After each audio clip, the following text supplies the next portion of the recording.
What's going on, y'all? It's Vel back again to talk about some music this time.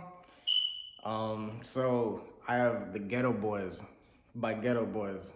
This is a remix album of their previous album, Grip It on That Other Level, which is a good album too. That one came out in '89. This one came out in '90, the first day of that whole decade. It came out, and sometimes I don't even want to call it a remix album. I feel like it's its own thing because it just took everything from that album and just upgraded it entirely. A couple new songs here. There are remixes that made some songs way better, and yeah, they even got legendary producer Rick Rubin on a couple of these songs to help out, and yeah, the rest of the other production is mainly handled by DJ Ready Red. On the bottom right, a lot of people don't know him as a part of the Geto Boys. He was a huge part of it during their infancy as a group. But yeah, man, this album is just something else completely. It's a pioneer horrorcore gangster rap album. If you thought NWA was hardcore, then go listen to this shit because it's pretty mad, it's pretty loony, pretty sinister, hella aggressive, no punches pulled. It's just nonstop, relentless, just chaos.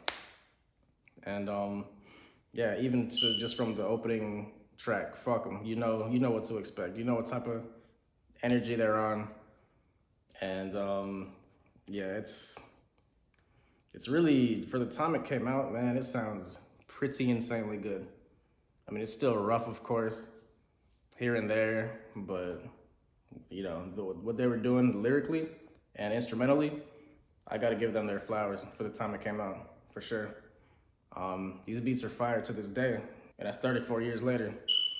So, all right, so this is definitely a no fucks given record. The topics include drug dealing, doing drugs, robbery, murder, misogyny, sexual themes, rape.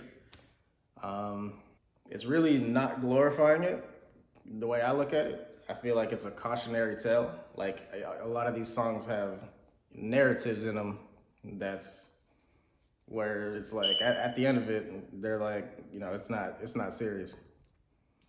And you should not be like this. But yeah, that didn't stop the certain authorities from trying to shelve this record and censor it and all that, and that's addressed a few times on this record. But yeah, it's pretty insane. I mean, you'll be on the edge of your seat, like, just what crazy ass thing are they gonna talk about next? I mean, that's the lyrics, and then just the beats are gonna keep you guessing too, because they're pretty dynamic, they're pretty diverse, very well produced. DJ Ready Red, rest in peace, and Bushwick Bill, rest in peace. Y'all don't get enough props.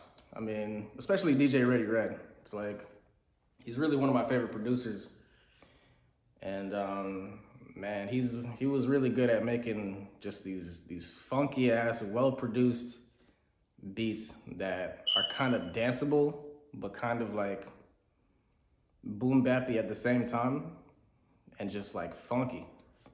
Like, his sample game was great too. Very, very diverse samples, and I'll say, yeah, he just had a lot of them. He knew where to look. A lot from movies, I noticed, which is cool. To me, this album, I mean, if you're a hardcore rap fan, if you like lyrical rap, you like classic rap, horrorcore, gangster rap, I mean, this is a pioneer for all those. And some say that this album invented horrorcore. Either this one or Gangsta Nip's first record, the one with the black and red album cover. Like, this is like, horrorcore came from Houston, because he's from Houston as well.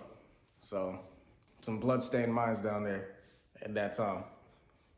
One amazing thing about this record is how much of a just a well-oiled machine everything is. It's like it's just like the perfect four-person team to just tackle an album. Like they got the chemistry, they bounce off each other very well.